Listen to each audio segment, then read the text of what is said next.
A diamond ring, the costliest one in the store.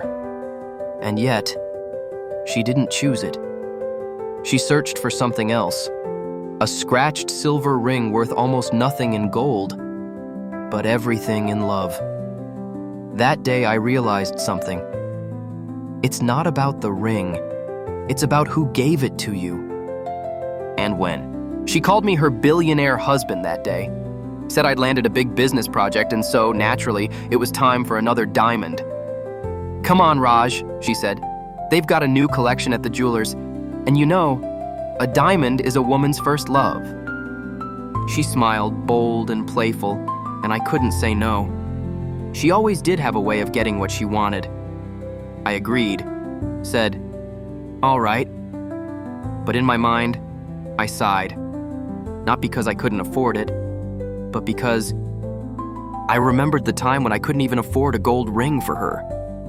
10 years ago, I gave her a silver ring. Not because I wanted to, but because it was all I had. And still, she wore it like it was made of moonlight. And now, she wanted diamonds, or so I thought. We drove through the city. She was humming along to a song on the radio. I was busy drifting through memory. The man who once struggled to afford a cab ride to see his fiancée was now steering a luxury car toward the most prestigious jewelry showroom in the city. Time. It really does change things. But does it change everything? We arrived.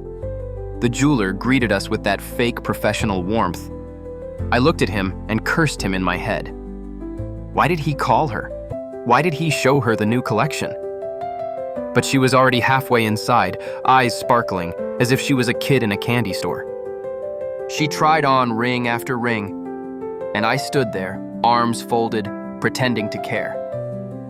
But deep down, I was watching her. Her joy, her ease, her laughter echoing in that sterile golden showroom. And even though I hated being there, I loved seeing her smile. Then it happened. The jeweler handed her the most expensive ring in the entire store. A centerpiece of fire and ice. A ring fit for a queen. She laughed, joked, held it in her palm. But before she could try it on, the jeweler asked her to remove the ring on her finger, the old one. She hesitated, then tried to pull it off. But in her small fumble, both rings slipped. The diamond ring, and that old silver one from a decade ago. They hit the floor at the same time. The staff scrambled. I joined them. Of course, everyone looked for the diamond. It was worth more than most people's life savings. But then I looked up and saw her. She wasn't looking for the diamond.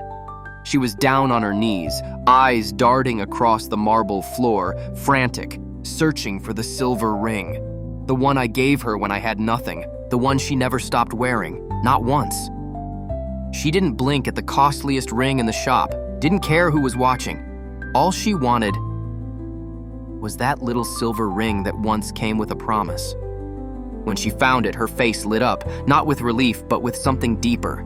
She held it in her palm like it was sacred. Then she looked at me, and I walked up to her, smirking a little. "A diamond is a woman's first love, right?" I teased. She held up the silver ring and smiled back. "This one," she said softly, "has the real diamonds of love and memories." And just like that, I fell in love with her all over again. That day I learned something that no amount of money can buy. Some things don't sparkle, but they shine brighter. Not because they're made of precious metal, but because they hold precious moments. A ring is just a ring, until it's wrapped in history, in emotion, in quiet devotion. She reminded me what I meant to her, not as the man who could buy her diamonds, but as the boy who once gave her everything he had, a silver ring and a heart full of dreams. If you've ever held on to something small, because it carried a love too big to let go, this story is for you.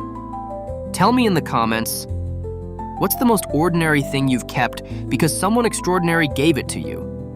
Like, share, and subscribe if you believe that true love isn't measured by price tags, but by memories.